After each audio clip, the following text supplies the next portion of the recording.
Então, boa noite a quem já está chegando. Um abraço.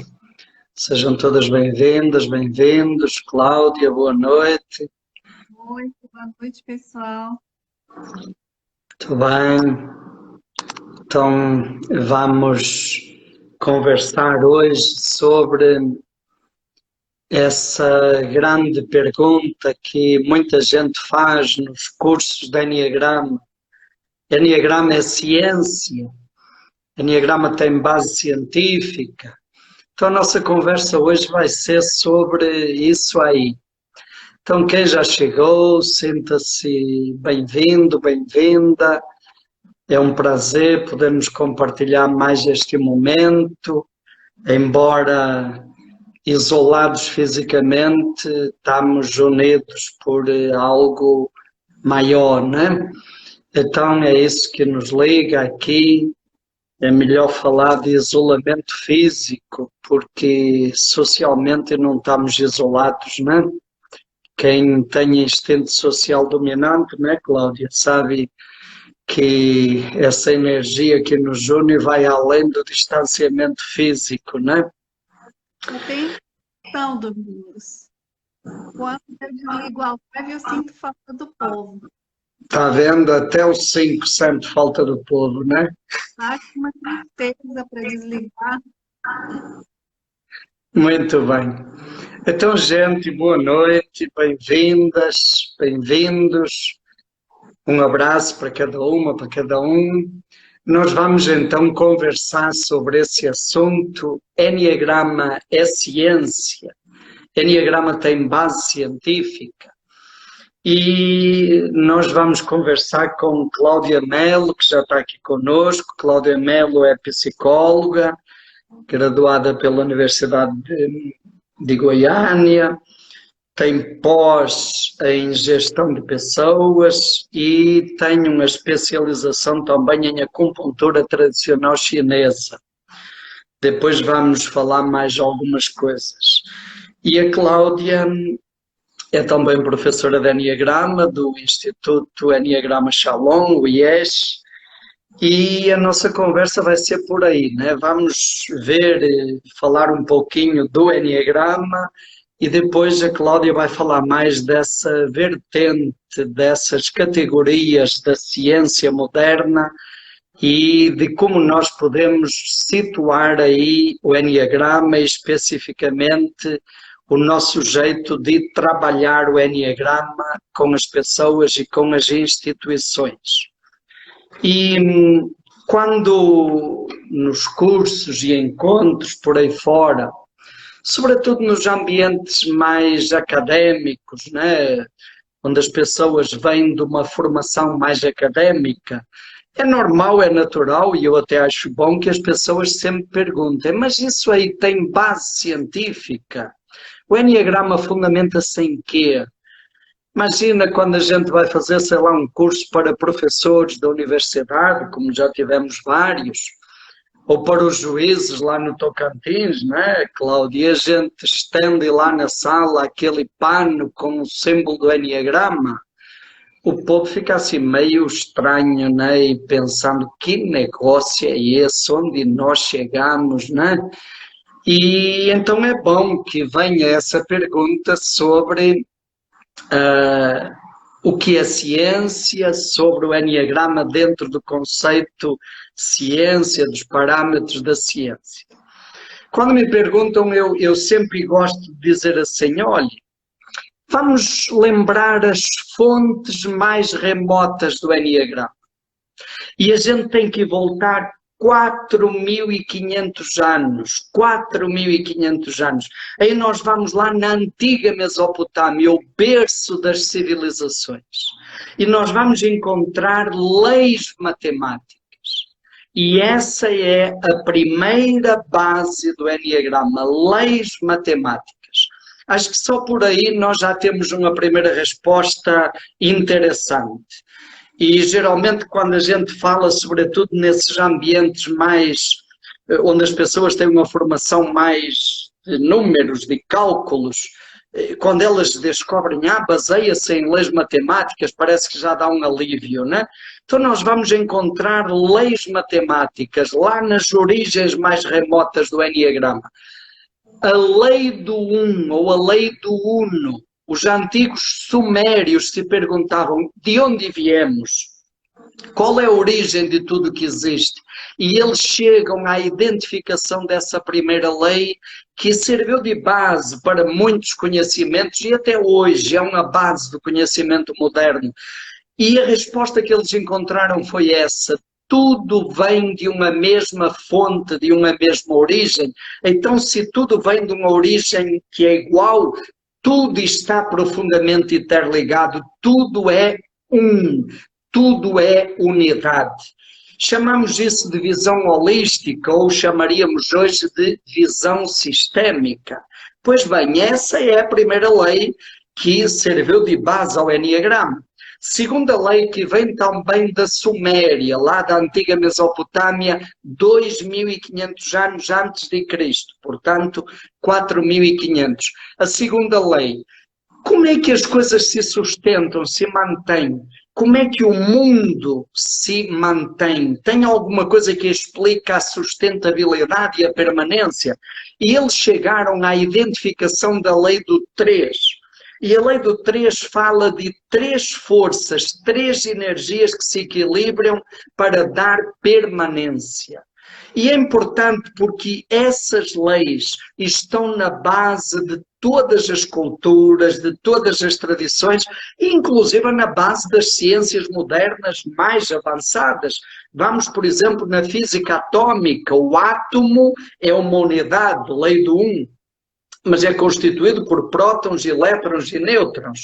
E agora estão descobrindo que os elétrons se subdividem em 3. Então, a lei do 1 e do 3, isso está em todas as tradições de ciência e cultura e espirituais em todas as épocas. Essa é a segunda lei. E temos uma terceira lei, que já era conhecida na Índia antiga, mas que foi sistematizada por Pitágoras. E quem é Pitágoras? Simplesmente o pai da matemática e das geometrias sagradas dentro da filosofia grega. Então a filosofia grega consigna aí 5 séculos de um saber profundo, que até hoje é a base do pensamento ocidental. Ora, Pitágoras sistematizou a lei do 7, também chamada a lei das oitavas. A lei do 7 responde a uma outra pergunta: por que as coisas mudam? As mudanças são aleatórias ou existe alguma lei que explica os processos de mudança? A lei do 7 explica isso. É chamada também a lei das oitavas, porque é a base da escala musical. E de novo temos aí matemática pura. A música é matemática pura, né? E baseia-se aí na lei do 7.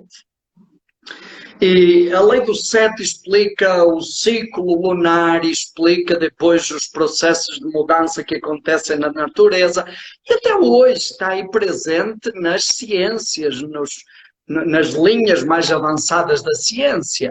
Por exemplo, na medicina, quando a gente toma antibiótico, toma durante 7 dias. E se não curar em 7, 14, 21, 28 ciclos de 7.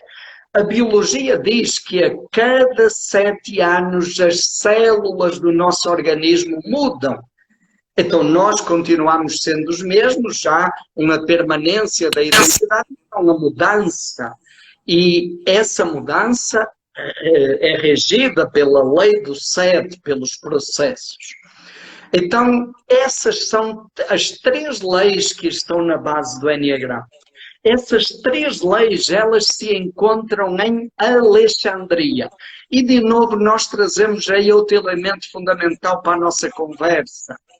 A Biblioteca de Alexandria foi a primeira grande universidade da história, que reuniu saberes e sábios de todas as culturas do Império da Macedônia. E se o Império da Macedônia já era impressionante pela extensão territorial, ele era, sobretudo, pela diversidade cultural.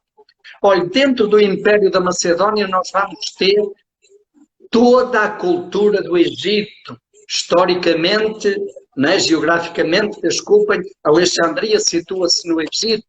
Então toda a cultura egípcia, antiquíssima, Hermes Trismegisto e as leis herméticas, que até hoje são a base de todo conhecimento científico, isso está lá. Mas nós vamos ter também todo o arsenal da filosofia grega, 5 séculos, Platão, Aristóteles, Sócrates, Pitágoras, toda essa turma. Mas nós vamos ter também os conhecimentos da tradição judaica. O judaísmo tem conhecimentos profundos, como, por exemplo, o conhecimento da Cabala, que é uma tentativa e uma explicação profunda do ser humano e da vida. Mas nós vamos ter também conhecimentos da Índia antiga, assim como, por exemplo, os primórdios lá da Lei dos Sete vão também a partir da Índia antiga. Nós vamos ter influência da cultura celta. E os celtas, uma das especialidades deles era perceber, mensurar a energia, o que hoje chamamos de energia telúrica. Isso era uma especialidade dos celtas. E outra especialidade, a construção de símbolos, colocar esses conhecimentos consignados em símbolos. Então, tudo isso se encontra em Alexandria e é a partir desse caldeirão de culturas que surgem os símbolos do Enneagrama. O símbolo tradicional que nós conhecemos e o outro símbolo dos triângulos harmónicos, que também vem lá da mesma origem. Aí, esses símbolos eram chamados símbolos cosmológicos, símbolos de processo, para explicar o movimento dos astros no firmamento, o movimento do ciclo lunar, o movimento de Júpiter e Saturno. Mais tarde, no século II, os símbolos passam a ser usados também para explicar os fenómenos que acontecem na Terra. E, a partir do século IV, outra grande contribuição dentro da tradição dos padres do deserto, a pessoa icônica de Evagrio, passa a olhar esse símbolo como um símbolo psicoespiritual. O tratado De Pratique de Evagrio, que até hoje é considerado dos maiores tratados psicológicos da humanidade, da história da humanidade, dá ao Enneagrama essa vertente mais psicológica e também espiritual, espiritual no sentido de onde viemos, a nossa origem, a nossa natureza. E ainda podemos acrescentar uma outra grande academia aí, a cultura dos sufis, os místicos do islamismo, que reuniam saberes muito avançados naquela época. A filosofia árabe tinha ali um esplendor fantástico. Então, os sufis trazem também para o Enneagrama uma grande contribuição de todo o conhecimento, de toda a ciência árabe. Então, a gente poderia perguntar, será que isso responde à pergunta, o Enneagrama tem base científica? Será que alguém vai colocar em questão as leis herméticas lá de Hermes Trismegisto? Alguém vai colocar em questão Pitágoras? Alguém vai colocar em questão tantos desses saberes?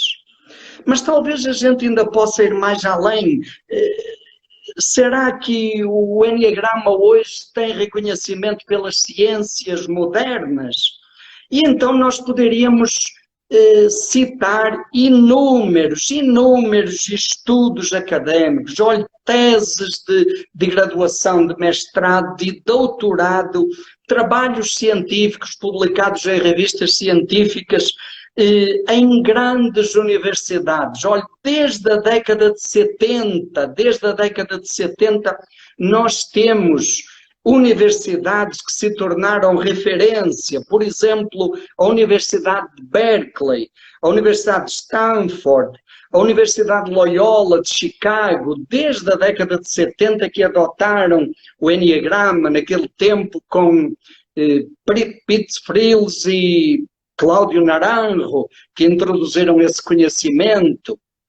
Nós vamos ter teses de doutorado em várias outras universidades, por exemplo, de Madrid, de Bilbao, de Barcelona. Aqui no Brasil, já há muitos anos que a Fundação Getúlio Vargas introduziu o Enneagrama. Nelson Lira, que foi um dos grandes precursores do Enneagrama no Brasil, foi também responsável por levar o Enneagrama para a Fundação Getúlio Vargas. A USP também já há muito tempo que introduziu o Enneagrama em cursos de gestão e administração.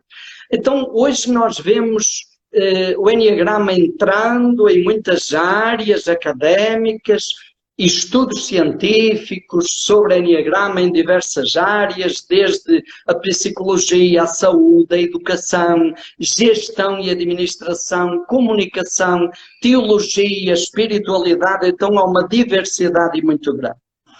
E um outro elemento que nós podíamos também trazer, o Enneagrama foi utilizado e é a base de testes psicológicos que são internacionalmente reconhecidos pelas ciências. Por exemplo, o MBTI, o INPE e a escala de autoavaliação de Milton, Illinois, se baseiam no Enneagrama. Então são mais outras contribuições.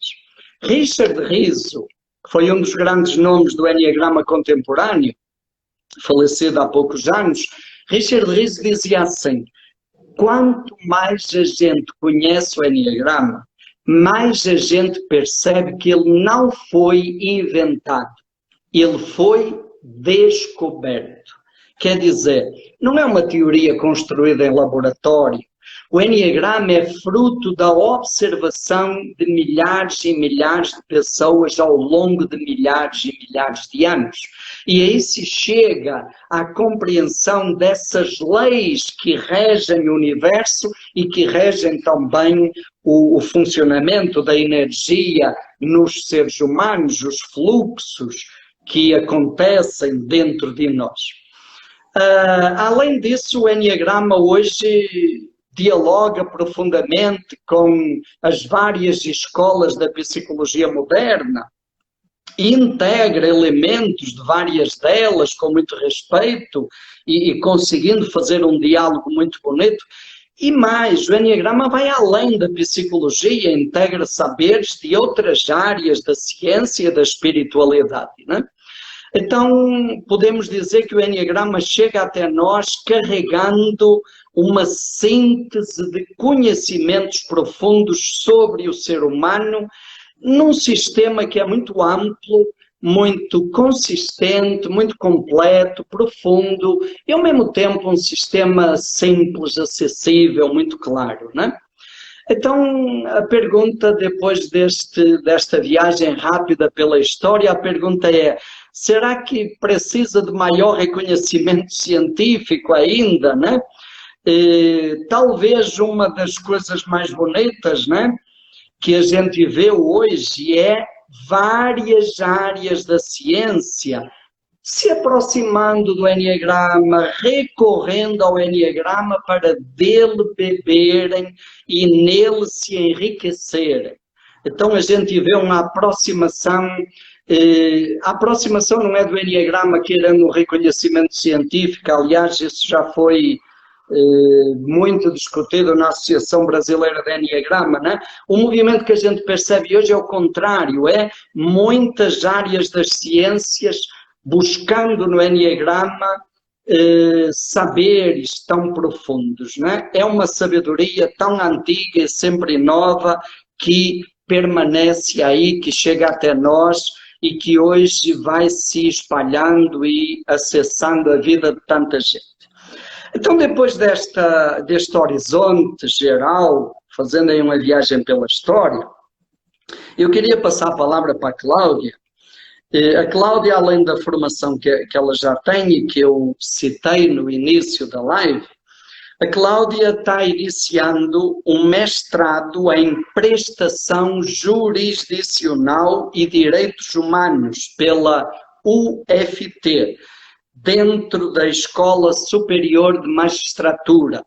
Isso nasceu a partir aí do trabalho que a Cláudia e eu também vimos fazendo lá na Escola Superior de Magistratura de Tocantins, e aí ela se motivou pelo incentivo de vários juízes, né, Cláudia? E também pela motivação natural de um tipo 5, né?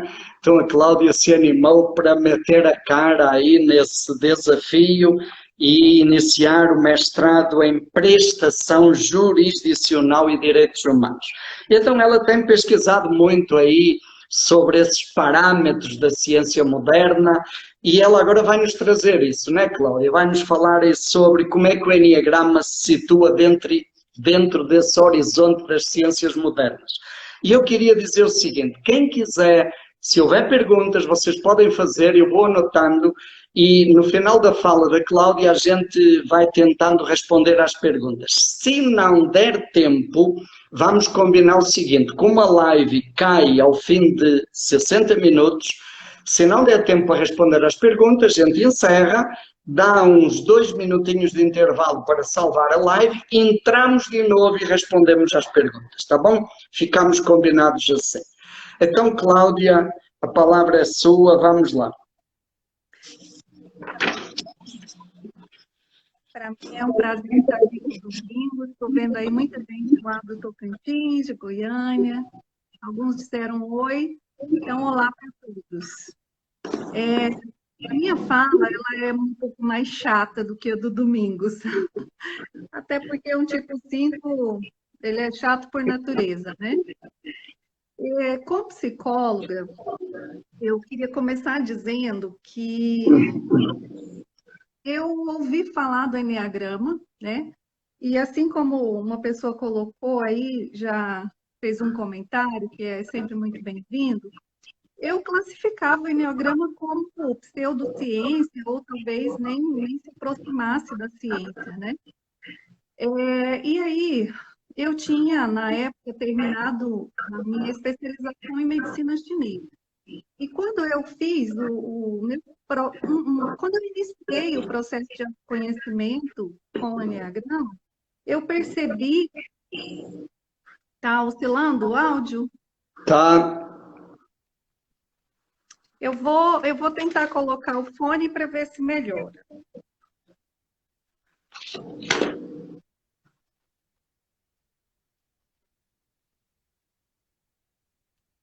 Bom, meu fone está descarregado. Vocês vão me falando se... Como é que tá? Não, não tem outro áudio próximo. Não, nem TV. Eu, inclusive, estou no andar de baixo e um computador no andar de cima. Eu vou mudar aqui de lugar para ver se melhora. Melhorou?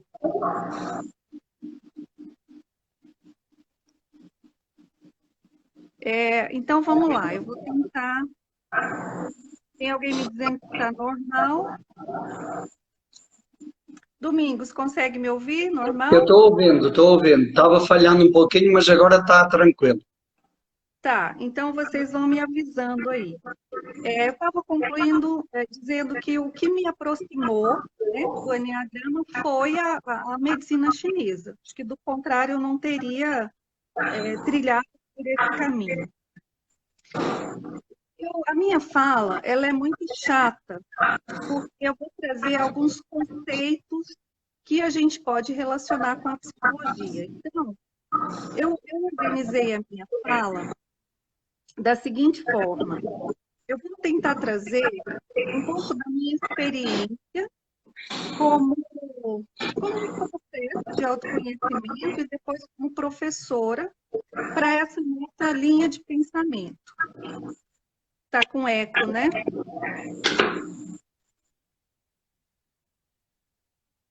Que pena. Vamos lá, vamos tentar. Acho que eu estou conseguindo perceber quando tem eco e quando não tem. Isso, vamos seguindo. Deve estar com uma oscilação aí, né? Pode ser porque a gente está tendo um outro curso, né? Meu filho está fazendo um outro curso e aí pode ser que... Não. com os dois computadores, né? Fica com... Estão me dizendo aqui que é bom dos dois colocar um fone. Deixa eu tentar colocar um fone aqui para ver se melhora.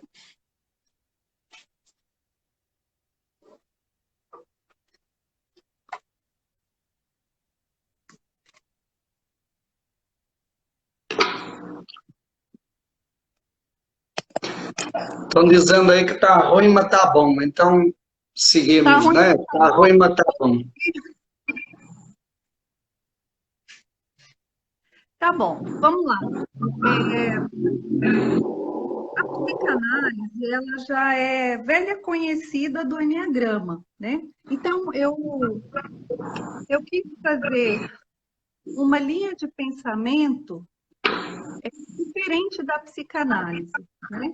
E aí eu busquei subsídio na teoria geral de sistemas, na cibernética e na biologia.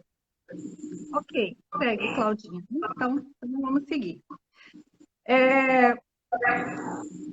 Para minha fala não ficar tão chata, eu pensei da seguinte forma: como é que a gente vai fazer esse raciocínio? Primeiro, eu estou buscando conceitos para trabalhar essa tese de mestrado, onde eu pretendo usar o enneagrama como uma proposta de autoconhecimento que tem uma repercussão na imparcialidade do juiz. E como é que eu vou observar isso? Através da comunicação. A expectativa é de que a comunicação dele mude, né? Como é que eu vou ver isso? Em sentenças. Eu posso analisar sentenças de vários anos anteriores, sentenças depois de um processo de autoconhecimento e observar se teve alguma mudança. Isso é importante a gente ressaltar que dentro de pesquisa existe a ciência e existe a metodologia científica. Eu vejo que muita gente faz confusão em relação a isso. E a ciência? Eu tenho um amigo que é pós-doutor em psicologia e ele diz assim, que quando um homem das cavernas olhou para uma pedra e pensou em usar essa pedra para cortar a carne de um animal ou para matar um animal, quando ele observou essa pedra, relacionou ela com o fazer, isso é ciência, né? Cláudia, isso é ciência? Ok. O que é, então, que a gente pergunta tanto, isso é ciência, isso é ciência? Nós estamos falando de metodologia científica. Quando eu vou fazer um mestrado, um doutorado, quando eu vou defender uma tese, eu preciso de uma metodologia. Mas tudo que a gente faz pode ser considerado ciência. A medicina chinesa é um bom exemplo disso. No começo dos tempos, 3.000 anos antes de Cristo, lá no livro do Imperador Amarelo, já se conhecia os pontos de acupuntura, os meridianos, e só agora, recente, que a França, depois do diagnóstico por imagem, conseguiu uma metodologia para provar que aqueles pontos tinham importância. E eles nunca mudaram, né? Então, quando a gente traz isso para a tudo isso que o Domingos acabou de falar, quando eu fui trabalhar com o Enneagrama, quando eu fui observar os resultados do Enneagrama na minha clínica, eu observei que ele tinha um método eficaz, né? Porque a gente estava falando de uma base conceitual sólida e de método provavelmente eles descobriram efetivamente que tinha resultado. Que pena, né? Estão falando que pena que o som está ruim. Então, quais são os conceitos que a gente traz? O que o Domingos falou de né? A lei do a teoria geral de sistemas vai dizer o seguinte: um complexo de elementos em interação. O que a lei do diz? O que a teoria geral de sistemas diz? um complexo de elementos e interação. A cibernética foi uma ciência que começou na Segunda Guerra Mundial, quando tentaram reproduzir em laboratório comportamentos humanos. E ela contribuiu muito com a psicologia, porque ela trouxe uma mudança da ciência tradicional, onde muita gente hoje que fala assim, isso não é ciência, é porque está ligado a um elemento da ciência tradicional, que é a simplicidade, a estabilidade e a objetividade. Ok, a ciência pós-moderna, novo paradigmática, ela vem e diz o seguinte: a ciência agora, ela tem uma complexidade, além do um está aí, ela tem uma instabilidade e ela tem uma intersubjetividade, ok? E a gente vai falar um pouquinho disso. Maturana e Varela, eu acho que quem gosta de ciência não tem como não conhecer esses dois pesquisadores. Eles, a partir das descobertas da cibernética, eles desenvolveram uma teoria sobre os seres humanos, como é que eles conhecem. E eles chamaram isso de biologia do conhecer. Há um entendimento de que todo ato de conhecer faz surgir um mundo novo e toda reflexão ocorre na linguagem, constituindo-se como um instrumento cognitivo dos seres humanos. Quando a gente coloca pessoas numa sala de aula, traz para eles conceitos de personalidade. Eles entraram ali sem nenhum conceito de personalidade. Normalmente com conflitos, com dificuldades de relacionamento, com transtornos, com sintomas. Ao sair, nós podemos observar a aplicação desse pressuposto da cibernética, da biologia do conhecer. Eles entram de uma forma, eles saem de outra forma. E como é que nós observamos isso? A linguagem dessas pessoas muda.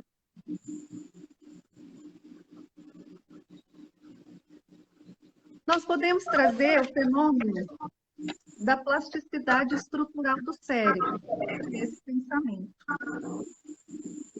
Até poucos anos, nós não conhecíamos esse fenômeno. Nós não sabíamos que um neurônio podia se multiplicar. Isso não comprova essa mudança que ocorre a partir do acesso a uma informação nova? A teoria da comunicação diz que a comunicação ela envolve todas as atividades humanas. E a partir disso, eles desenvolveram o seguinte conceito: a mente não está no cérebro, mas sim nas relações. Quando nós colocamos pessoas numa sala de aula e o método do Shalom, ele não abre mão disso, nós não estamos estimulando exatamente esse conceito da ciência. Estamos estimulando as pessoas a perceberem que a mente pode se expandir a partir das relações. É impossível para um ser humano não comunicar. E, novamente, como é que a gente observa o resultado desse processo? A comunicação desse indivíduo sofre alteração. A biologia do conhecer, também de Humberto Maturana, ela diz, através de pesquisas, que o sistema nervoso,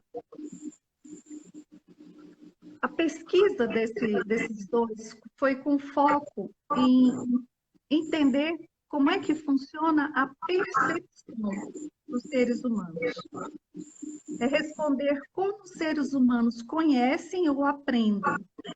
E as pesquisas trouxeram evidências que eles chamaram de autopoiese. Muito conhecido esse conceito, especialmente no ambiente acadêmico. Esse conceito é considerado uma das contribuições científicas mais importantes e de maior impacto do século XXI. Auto significa autonomia, sistemas auto-organizadores. Poiese, fazer a si mesmo.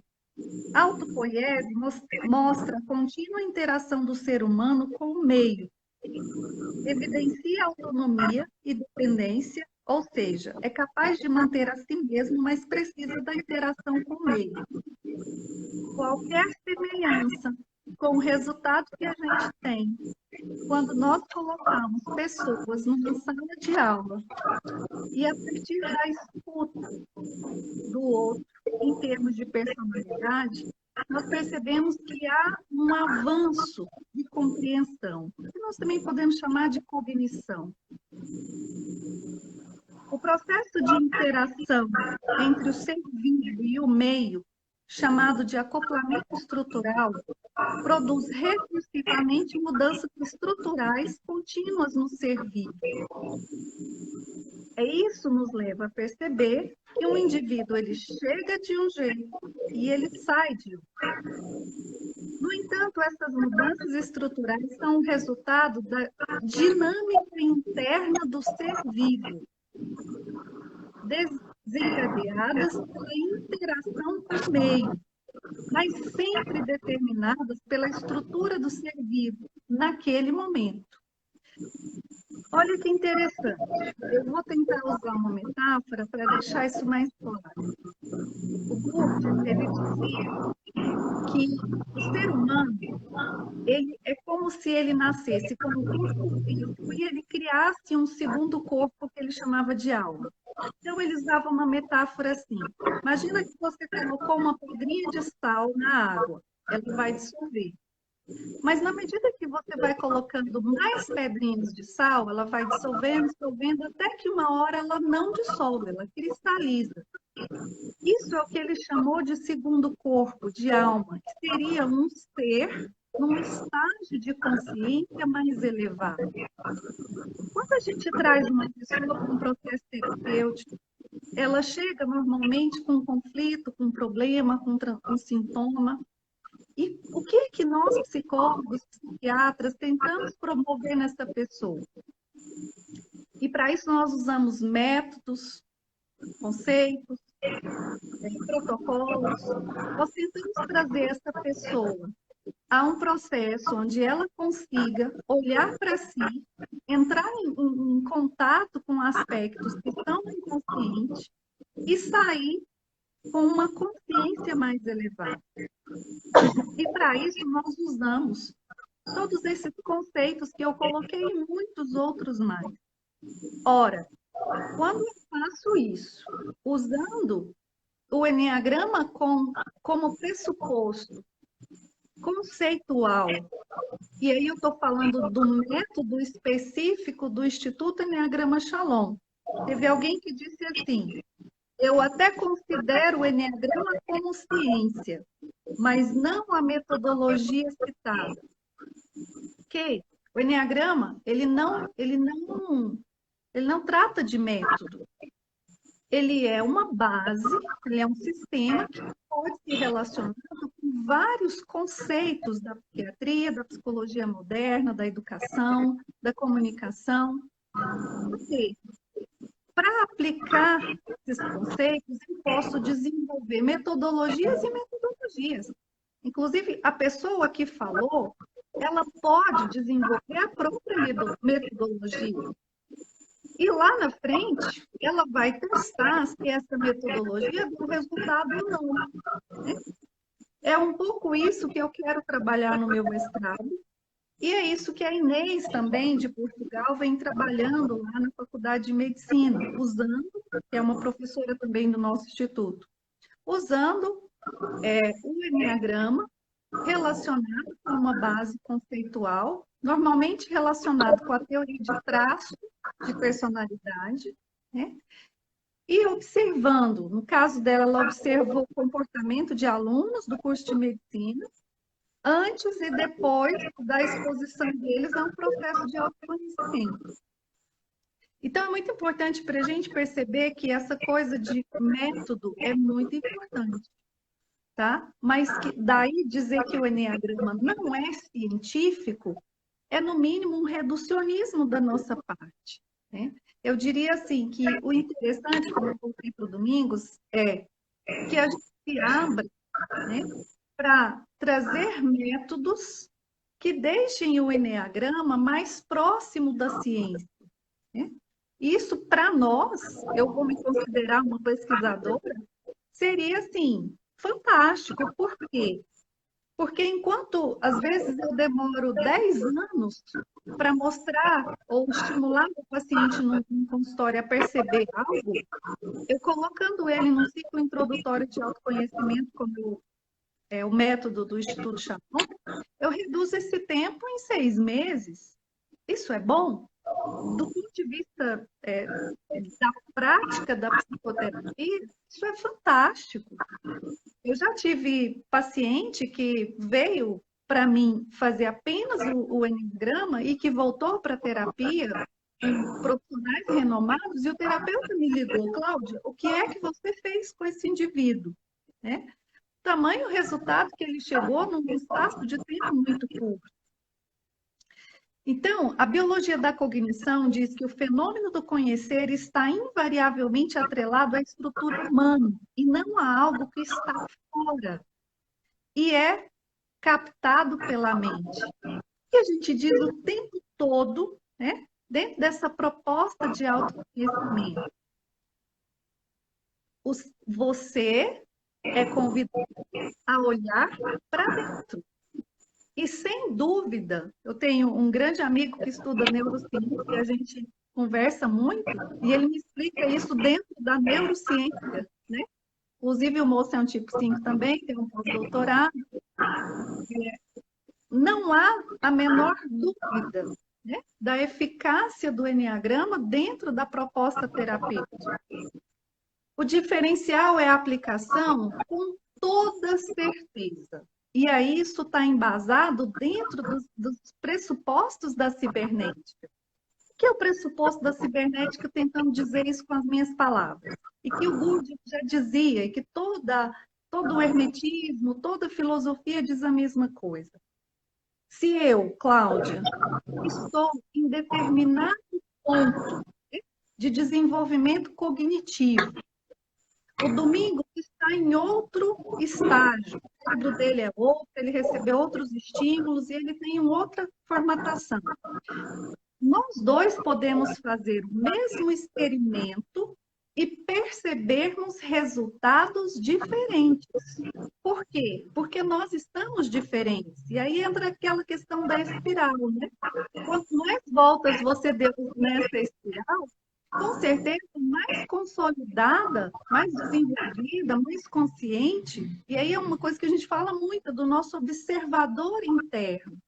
O meu observador interno vai me colocando em patamares diferentes.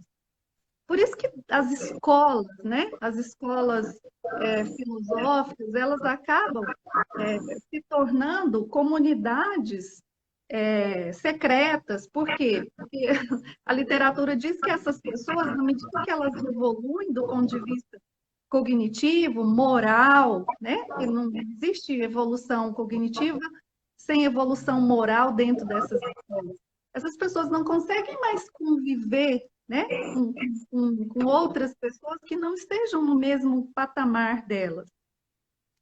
E para fechar, olha, os pesquisadores afirmam que há uma coincidência contínua entre o ser e o fazer e o conhecer, que revela a impossibilidade de se separar as histórias dos seres humanos de suas ações biológicas e sociais, tendo em vista que é a partir delas que surge o mundo. E tem um aforismo que reduz isso, né? Que sintetiza isso. Todo fazer é um conhecer e todo conhecer é um fazer. O Gurdjieff já dizia, né, que nós somos meros autômatos, nós não sabemos fazer, porque nós não sabemos conhecer e nem ser. E a filosofia diz isso com outras palavras, né? O homem que não faz, ele não é ético, ele fica só no conceito, ele fica só no pensamento, ok? Então, a biologia, o estudo da biologia, ele vem mostrando isso para a gente. Isso aqui, gente, é ciência, né? Maturana e Varela, tá aí, muitas pesquisas são orientadas por essas teses. E eu digo o seguinte, que bom que a gente está se interessando por esse assunto. Eu acho que o resultado disso é a gente ter alquimia humana, né? Eu falo que os primeiros psicólogos são os hermetistas, né? Eu até acredito que Hermes Trismegistus não seja um indivíduo, era uma base de conhecimento e de prática, e hoje poderia se chamar psicologia, porque a grande proposta do hermetismo é a transmutação, né? Transmutar homens em homens melhores. E para isso eles tinham uma base conceitual, que é a mesma base do Enneagrama, que é a geometria sagrada. Eles tinham fórmulas, porque eles eram considerados alquimistas. Alquimistas não de transformar pedra em ouro. Isso não tinha sentido nenhum para eles. Transformar homens em homens melhores. E para isso eles tinham fórmulas, métodos. E o método, ele é muito importante. 3 coisas que eu colocaria, alguém falou disso. Primeiro eu preciso ter uma base conceitual, dados generados. Eu preciso ter uma base conceitual. Alguém tem que ter feito isso antes de mim, né? E eu trago esse conceito como orientador da minha prática. Depois eu preciso ter um método que eu possa aplicar para depois ter um método científico. Aí eu preciso avaliar esse método e criar hipóteses de eficácia e lá no fim discorrer sobre a observação em cima desses resultados. Quando eu falei para o Domingos que eu ia fazer esse mestrado, ele me contou a história do peixe. Né, Domingos? Ele disse que uma moça que estava fazendo doutorado já sabia o resultado, mas ela teve que ir lá para o sítio, botar um bando de peixe, para ficar observando o peixe, para relacionar, escrever tudo aquilo que ela já sabia. Tá bom, eu vou fazer um mestrado, né? Vou estudar mais essas coisas chatas aqui, que eu sei que vocês devem estar cansados já da minha fala. E vou submeter o método do Instituto Enneagrama Shalom, que eu tenho 10 anos de prática com ele e muita observação de resultado. E vou descrever, assim como a Inês fez lá na Universidade de Coimbra, né? Vou descrever um resultado e prometo que eu vou compartilhar com vocês. Mais ou menos isso que eu queria colocar. E eu queria dizer que eu fiz um resumo, né, dessas teses, dessas teorias, desses conceitos, e relacionei isso com o Enneagrama. Então, se alguém quiser, pode pedir para mim ou para o Domingos, a gente disponibiliza isso, porque nós estamos falando de vários autores, nós estamos falando de grandes universidades, e se eu ficar aqui citando 5 já é chato. Se eu ficasse aqui citando nomes, datas, pesquisas, ia ficar mais chato ainda, né? Mas o que eu quis foi trazer para vocês, assim, do ponto de vista da psicologia, de um ambiente acadêmico, de um ambiente de prática de psicoterapia. Trabalho muito junto com a doutora Melissa, que eu não sei se está aí, que é uma médica psiquiatra, também, assim, uma pesquisadora por natureza. E a gente discute muito esses aspectos, né? Da eficácia, da criação de protocolos, do método do Instituto Enneagrama Shalom, e a gente percebe na nossa prática essa eficácia. Às vezes eu fico pensando, gente, vou ser honesta com vocês, que eu já fui tanto para o 8 que eu fico pensando assim, gente, será que eu quero perder meu tempo pesquisando isso? Ou será que eu não quero continuar fazendo? Mas é bom ter alguns 5 para fazerem esse trabalho da pesquisa, não é? É bom, É e ainda bom. tem um bocado de gente pegando no meu pé, porque, gente, eu falo o seguinte, quer uma eficácia maior que essa? Dentro de um tribunal de justiça, de uma escola superior de magistratura, que tem um mestrado e um doutorado, 90% dos meus alunos no tribunal de justiça, e nós temos, em média, 200 alunos por ano dentro da escola, em média. 90% deles são mestres, e acho que uns 50% são doutores, né? Nós conseguiríamos fazer um trabalho, né, com um método que eles não percebessem eficácia, a gente estaria dentro dessa escola há 5 anos com um trabalho, com um curso que fica 2 minutos e meio num sistema para fechar 50 vagas. Isso seria, assim, se alguém duvida da eficácia, vamos aos dados. Não são dados comprovados cientificamente dentro do rigor de uma pesquisa científica, mas não deixam de ser dados, né? Pessoas tão inteligentes que já me botaram na parede muitas vezes, me estimulam a estudar. Por quê? Porque acreditam na proposta do Enneagrama como uma proposta científica. Ou vocês acham que um doutor, né, dentro de uma escola ia estimular uma pesquisa com um método que ele não acreditasse? Então, assim, a gente só quer fazer para ter um documento, né? Muito bem. Então, Cláudia, muito obrigado. Nós tivemos aí várias intervenções.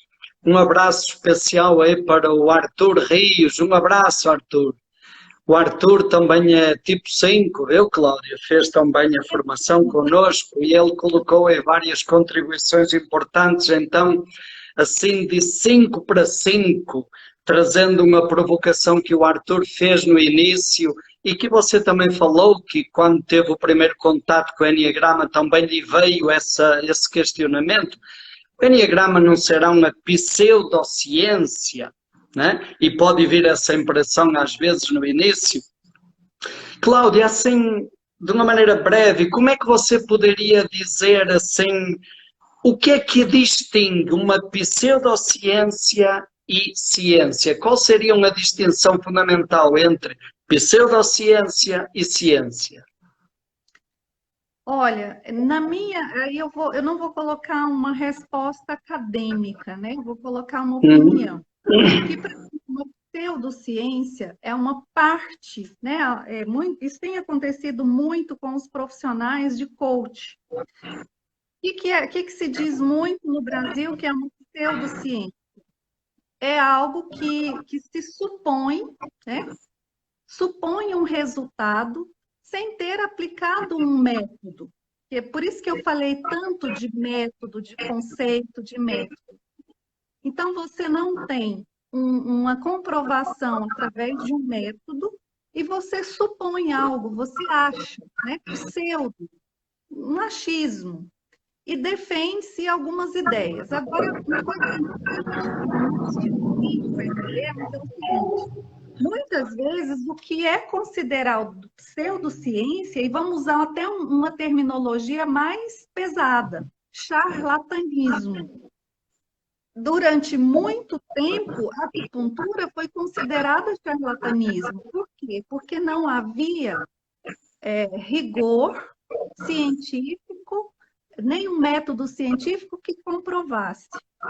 Ela deixava de ter resultado? Não, não deixava. Então, eu falo que nós precisamos ser curiosos. E aquilo que hoje nós podemos chamar de pseudociência, amanhã se torna ciência.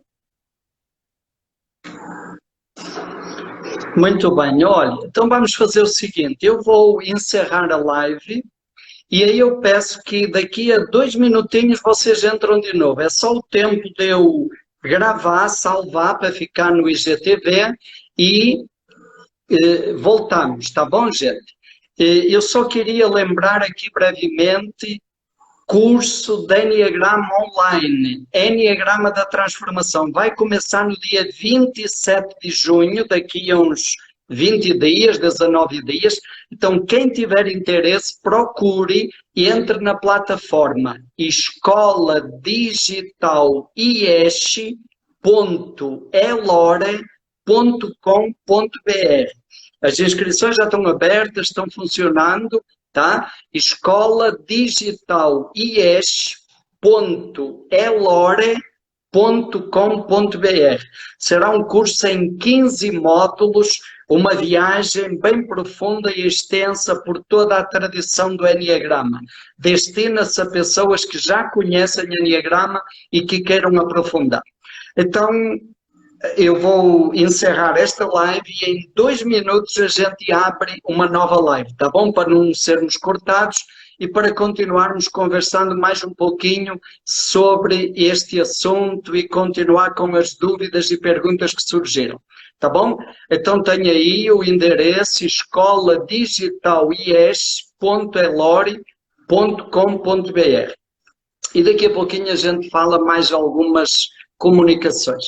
Então, um abraço e até daqui a pouquinho, tá bom? É só o tempinho de gravar e eu abro de novo a live, tá bom? Um abraço e até já. Até já, Cláudia. Até já.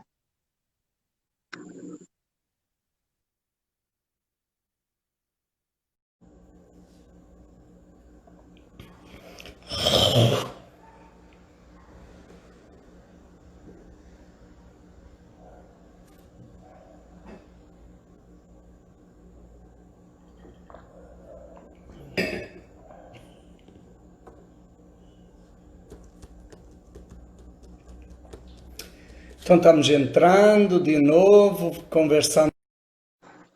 As pessoas estão voltando, muito obrigado. A Cláudia vai entrar também, já está entrando. Oi, Cláudia, de novo. De novo. Isso, estamos aí de novo, né? Muito bem, as pessoas estão voltando, outras pessoas entrando. Boa noite para quem está entrando agora, quem já estava conosco. E nós estamos conversando, já estivemos aí durante 1 hora conversando sobre essa questão, essa pergunta. É uma pergunta. O Enneagrama é ciência? O Enneagrama tem base científica? Podemos considerar o Enneagrama como ciência? E eu me lembrei aqui, Cláudia, há alguns anos me convidaram para falar sobre meditação num congresso de medicina. E aí o reitor da universidade que me convidou, que eu já conhecia, né? E eu disse para ele, doutor, o senhor não acha que eu vou pagar mico? Portanto, é um congresso de medicina, o tema era das medicinas tradicionais até a nanociência. Doutor, eu não sei nem o que é nanociência, eu vou pagar mico num negócio desses falando sobre meditação, que o povo tem resistência a dizer, não preocupe, pode ir à vontade. Só que eu tinha o meu receio, não é? Eu fui logo no início do congresso para ouvir a abertura e me situar. Na palestra de abertura, tinha um cientista de uma universidade da França, que tem parceria com essa universidade, e na palestra de abertura esse cientista francês disse assim, olha a frase, puro instinto de sobrevivência, as ciências se aproximaram da espiritualidade. Puro instinto de sobrevivência, as ciências se aproximaram da espiritualidade. E depois de ouvir essa frase, eu anotei e pensei, posso ficar tranquilo que tem espaço para falar de meditação, né? E eu diria assim, Cláudia, isso que as ciências modernas estão buscando isso e que, por exemplo, a física quântica nos traz hoje com uma excelência bonita e esse encontro entre ciência e espiritualidade. O Enneagrama fez isso desde a antiguidade, né? Essa síntese, né? E que no fundo nada mais é do que o reconhecimento da verdade do ser humano e o respeito pela inteireza do ser humano, né? Então isso foi uma coisa que me lembrei de trazer. Um outro elemento que a gente podia considerar e que eu também esqueci de falar naquela viagem histórica, Cláudio Naranjo, mais um tipo 5, né? Psiquiatra, cientista, um pesquisador nato, até o fim da vida dele, estava pesquisando, escrevendo. É um grande nome aí da ciência, né? Reconhecido em várias áreas das ciências e, sem dúvida, o grande papa do Enneagrama contemporâneo, né? Ele fez, por exemplo, aquele livro dele, Os 9 Tipos de Personalidade, é uma bíblia do Enneagrama, né? É um embasamento científico do Enneagrama, onde ele faz a relação do Enneagrama com os conhecimentos da psiquiatria moderna, né? De uma maneira puramente científica, né? Eu lembro também de Richard Riso, que também foi outro grande nome do Enneagrama contemporâneo, e que fez um estudo comparativo do Enneagrama com as várias escolas da psicologia moderna, né? Também com um rigor muito profundo. Então, são pessoas que trouxeram esse olhar de aproximação e de reconhecimento da base de que realmente o Enneagrama tem base, é profundo, não é pseudo nem charlatanismo como às vezes aparece. E eu lembrava aí, retomava de novo uma fala aí do Arthur Rios, meu Arthur, que falou várias vezes, a diferença está na aplicação. Com certeza, muitas vezes o perigo do Enneagrama e de muitas outras sabedorias é a maneira como é apresentado, a maneira como é aplicado e que perde a seriedade e acaba beirando o charlatanismo às vezes, né? Um outro elemento também que eu anotei aqui, e você falou muito da questão da metodologia Shalom, do método que a gente segue, e eu gostaria também de lembrar uma coisa que geralmente a gente nem fala, a gente não costuma falar, mas é importante dizer que o método que nós usamos hoje nos nossos trabalhos de Enneagrama, no ciclo introdutório, na formação, em todos os trabalhos, é fruto de uma experiência de 25 anos de trabalho com Enneagrama, 25 anos. Mas essa parte de metodologia, ela se baseia numa experiência anterior e de muitos anos, que já trazia uns 30 anos, tá? Da experiência da comunidade Shalom, que desde o início adotou a pedagogia de Paulo Freire. A gente sempre trabalhou em cima da pedagogia de Paulo Freire, depois integramos elementos de Carl Rogers, de Carcufi, e então toda a base da nossa metodologia de trabalho com o Enneagrama se estrutura em cima dessa experiência que a comunidade já trazia, do trabalho com jovens e educação de adultos, e naturalmente o Enneagrama entrou nisso, foi uma coisa quase que natural. Então a gente trabalha muito e a nossa metodologia de aplicação do Enneagrama se baseia nisso, partir da realidade das pessoas, partimos do princípio que o verdadeiro conhecimento capaz de gerar transformações profundas é aquele autodescoberto, é uma visão muito personalista, né? Também temos aí muita base de Emmanuel Mounier, do personalismo de Emmanuel Mounier. Então tem todo esse respaldo de uma experiência de praticamente 55 anos desde o início da comunidade, e o Enneagrama já se integrou aí nisso, né? Então são outros elementos que eu traria aí também para complementar, né? Que mais, Cláudia? Que mais que surgiu aí na cabeça do tipo 5? Então, acho que é importante a gente colocar que para nós da psicologia, nós temos a psicologia transpessoal, né, que é uma linha da psicologia, uma atuação, uma base também que considera, né, a dimensão espiritual. Então, quando você falou aí da ciência se aproximando da espiritualidade por uma questão de sobrevivência, isso se faz presente dentro dessa proposta da psicologia transpessoal, que tem os seus métodos, que tem pesquisas muito sérias, profissionais muito sérios, e que se baseia nesses conhecimentos também antigos, né? E toda essa base que você começou falando dela, né? Traz a dimensão do sagrado, né? E talvez outras palavras, né? Porque assim, a gente vai estudando e a gente vai percebendo que cada corrente ela cria um pensar igual, às vezes, com palavras diferentes, né? Então, a psicologia transpessoal certamente tem uma base conceitual também que se aproxima muito do Enneagrama, né?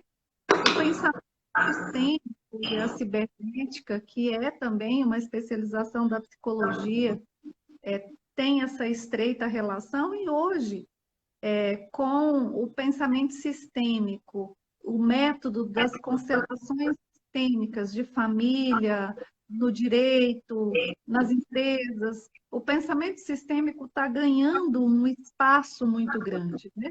Então, a base do pensamento sistêmico do Bert Hellinger não é diferente da base do Enneagrama, que é um sistema, né? Que é um sistema matemático, físico, biológico, né? E sobretudo, que tem repercussão na comunicação. Para nós, psicólogos, e alguém falou de teste, né? Acho que o Cláudio Naranjo foi o grande nome, porque ele pesquisou junto com o Cattell, que é o grande pesquisador nessa linha de traço de personalidade, né? Fatores de personalidade. E criador de testes conceituados, consagrados, utilizados por todo o sistema do judiciário, né? Então, assim, hoje não há dúvida da eficácia dos testes, mesmo os projetivos, que o Rorschach é um teste projetivo reconhecido mundialmente como instrumento que participa de decisões judiciais, né? Então, não haveria método de comprovação nisso? Óbvio que sim, né? Para nós, dentro, academicamente falando, gente. Muito bem. E inclusive também você trouxe aí várias familiaridades, digamos, né? A psicologia transpessoal. Podíamos falar a física quântica hoje, né? Que é a menina dos olhos da ciência, né? Faz esse encontro entre a dimensão humana e espiritual de uma maneira muito integrada, né? Também é outra área onde o Enneagrama encontra assim uma proximidade muito grande, né? E essa questão dos testes, né? É bom a gente lembrar, nós no nosso instituto não trabalhamos com testes no Enneagrama, né? Aliás, isso hoje é um princípio ético adotado pela Associação Brasileira de Enneagrama. A gente parte do princípio, e de novo, a gente bebe lá nessa base antiga da nossa tradição, a base da pedagogia de Paulo Freire e de Carl Rogers. A gente parte do princípio que é a pessoa que vai descobrir. O conhecimento é autodescoberta, a identificação do tipo é autodescoberta, assim como depois todo o trabalho de crescimento é a partir da pessoa, não é de fora para dentro, é de dentro para fora. E o nosso trabalho como facilitadores é criar condições, proporcionar elementos para que a pessoa faça essa descoberta, porque a gente acredita que tudo está dentro da pessoa, o Enneagrama está dentro da pessoa. O nosso papel é apenas ajudar a pessoa a olhar, a perceber, a tomar consciência, a dar nome a isso que está dentro, né? A gente não trabalha com testes, embora haja muitos testes hoje. de Enneagrama, eu costumo dizer, graças a Deus, todos eles muito falíveis, né? Todos eles muito falíveis. E eu até digo mais, que mesmo que houvesse um teste 100% infalível, eu continuaria acreditando que não deveríamos usar testes na identificação porque estaríamos roubando da pessoa aquela aventura maravilhosa da autodescoberta, né? Então isso é uma nota a respeito do nosso olhar sobre os testes, né? E eu vi aí uma pergunta também que é uma pergunta que acaba tendo relação com isto, embora seja uma área diferente. Aí perguntaram, existem muitos ambientes católicos que têm resistência em relação ao Enneagrama. Bom, inclusive, olha, recentemente rodou por aí um vídeo que fizeram essa pergunta, aí um padre desses famosos das TVs católicas, né? Pronto, não vou dizer mais nada que não convém, né?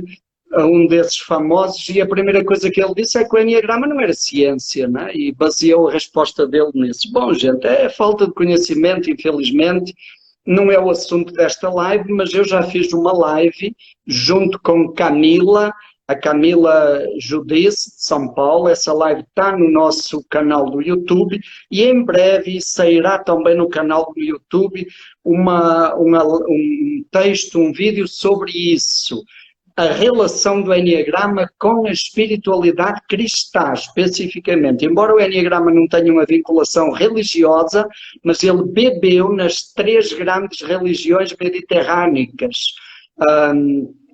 O judaísmo, o cristianismo e o islamismo. Então tem muita contribuição do cristianismo e o diálogo é profundamente sintónico, né? Mas vai ter já tem uma live falando disso, quem quiser pode procurar, e vai ter um vídeo em breve falando disso, da relação especificamente do Enneagrama com a espiritualidade cristã, mostrando também o quanto não existe absolutamente nenhum choque, não existe choque, antes pelo contrário existe uma potencialização, uma contribuição muito bonita, né?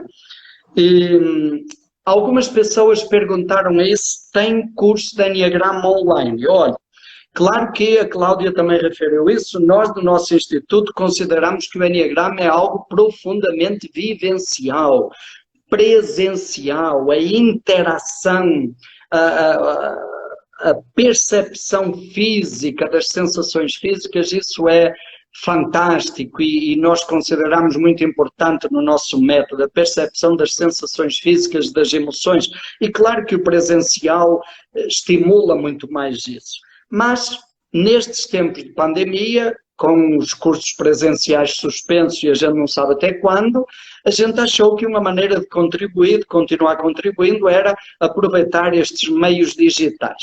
Então nós estamos tendo às quartas-feiras uma experiência chamada Compartilhando Enneagrama. Toda a quarta-feira tem uma aula de Enneagrama gratuita com um dos nossos professores sobre um tema atual do Enneagrama. Amanhã, quarta-feira, o tema será Enneagrama e sentido da vida. O que é que o Enneagrama nos diz sobre o sentido da vida? O que é que eu vim aqui fazer? Qual é o meu sentido de vida, a minha missão de vida? Como é que eu posso me realizar como pessoa? Aquilo que eu estou vivendo hoje, como eu estou vivendo, é suficiente para me realizar como pessoa? Está de acordo com a minha missão de vida? Certamente este tempo de pandemia nos ajudou a reforçar esse questionamento. Amanhã vamos falar sobre isso. Dentro disso nós vamos falar também de Enneagrama e orientação vocacional. Você que se pergunta o que é que eu vou fazer na vida? Ou Enneagrama e reorientação profissional. Pessoas que estão se questionando, olha, o que eu estou fazendo não me satisfaz, eu gostaria de fazer outra coisa. Ou pessoas que aposentaram ou estão perto de aposentar e que se colocam, o que é que eu vou fazer agora? Então, o Compartilhando de amanhã pela plataforma Zoom é sobre isso, tá bom? 18 horas será comigo, eu vou amanhã coordenar essa reflexão. Então, quem tiver interesse, procure 18 horas amanhã pela plataforma Zoom. É preciso inscrever-se, porque a plataforma exige isso, né? Tem que ter inscrição. Alguém já colocou aí, tem um valor simbólico, a contribuição é para um fundo social para apoiar pessoas que estejam passando dificuldade neste tempo da pandemia, é essa a destinação, é um valor meramente simbólico e é um dos trabalhos. Nós também temos tido e continuamos tendo, fazendo cursos de primeira etapa. Aquilo que nós chamamos a primeira etapa do ciclo introdutório, tá? Então podem entrar em contato connosco pelos contatos das nossas redes e daremos informações sobre turmas de primeira etapa do Enneagrama, para quem quiser iniciar. E vamos ter esse grupo, essa experiência do Enneagrama da Transformação, um curso online. Começa dia 27 de junho, no final deste mês. Quem tiver interesse, corre lá. As inscrições já estão rolando. E a plataforma para as informações e para se inscrever, escoladisgitaliesh.elore.com.br. Eu vou pedir a alguém que possa colocar aí de novo, que é mais fácil, né? escoladisgitaliesh.elore.com.br. Aí lá tem as informações e tudo para você poder se inscrever se tiver interesse. Será um curso em 15 módulos. E nós vamos trabalhar desde a história do Enneagrama, as leis matemáticas, o símbolo, vamos trabalhar as paixões, as virtudes, as ideias sagradas, vamos trabalhar as sequências emocionais, as espirais ascendentes e descendentes, como lidar com as sombras, padrões respiratórios. Então será uma viagem assim bem ampla por toda a tradição do Enneagrama. Pressupõe que a pessoa já conhece Enneagrama, então é para aprofundamento, para ir mais além. Pessoas que fizeram o ciclo introdutório, que fizeram pelo menos a primeira etapa do ciclo introdutório, de preferência a primeira e a segunda, pessoas que até já fizeram formação em Enneagrama e que são facilitadores de Enneagrama e queiram aprofundar, atualizar. Vamos ter conteúdos novos, inovadores, coisas recentes que a gente vai descobrindo, pesquisando e aprendendo com as pessoas, porque a grande fonte de aprendizado é a vida das pessoas. Então, Enneagrama da Transformação, escoladisgitaliesh.elore.com.br.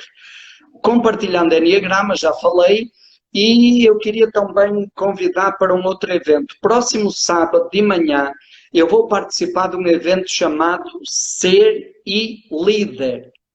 É um evento com a participação de Monja Cohen, Roberto Crema, que é o reitor da Unipaz, no Brasil, Cacá Verá, que é um grande nome das tradições das sabedorias ancestrais, sobretudo da sabedoria tupi-guarani, e eu também estarei junto.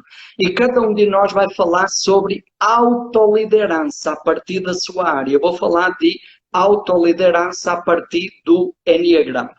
Então, procurem também, isso está nas nossas redes, o evento chama-se Ser e Líder, que é organizado pela Raquel.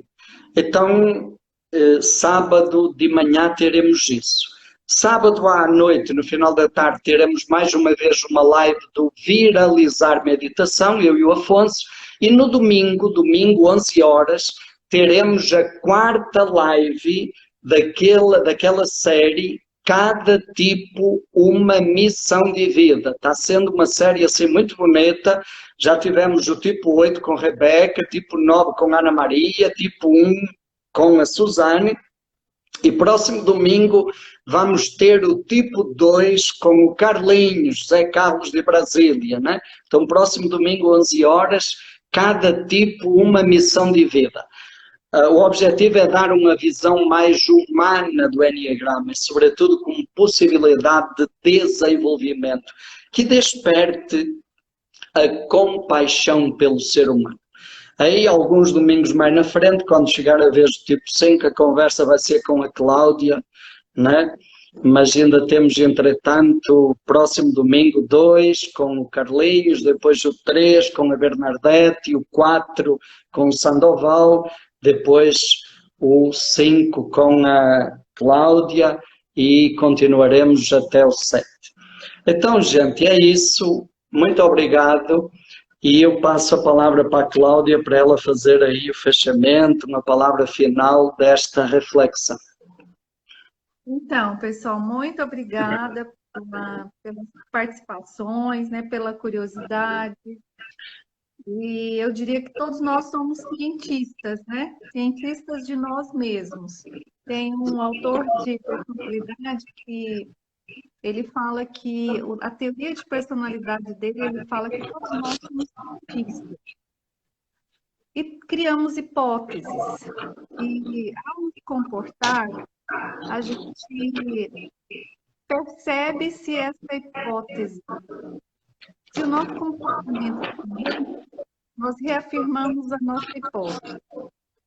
O cientista bom, quando o comportamento dele não é adequado, ele muda a hipótese. E o mau cientista, ele continua com a mesma hipótese, com o mesmo comportamento. E eu vejo que o enneagrama, ele coloca uma interrogação na nossa mente sobre os nossos comportamentos. Essa é, para mim, a teoria de personalidade mais aceita, né, no ambiente acadêmico. E eu diria que o enneagrama, ele coloca essa interrogação na nossa cabeça para que a gente comece a observar os nossos comportamentos. Especialmente para que a gente crie novas hipóteses. Então, eu como tipo 5, né? Eu vejo que a minha comunicação, o meu relacionamento mudou muito a partir desse início de autoconhecimento. E eu vejo que a teoria, ela se faz prática no método do Chico. Eu passei a criar novas hipóteses, e eu passei a testar novos comportamentos. E a partir de um comportamento assertivo, você cria uma nova conexão neuronal e você tem uma tendência, né, a se abrir para outras perguntas e outros comportamentos. E aí a estrutura do cérebro, ela muda a função e, consequentemente, você muda a sua linguagem, o seu comportamento. Essa é a busca da felicidade que os hermetistas tanto perseguiam com os métodos tão eficazes dele. Eu vejo que essa sabedoria e o método me trouxeram isso, e é por isso que eu acredito nisso, né? Não só pela teoria, mas pela prática. Então, um grande beijo para todos, gratidão. Devolvo aí para o Domingos. Muito bem, então eu retomo essa palavra que você trouxe, observar. E o enneagrama é fruto da observação dos céus, lá 3.000 anos antes de Cristo, da observação dos fenómenos da natureza, da observação do ser humano.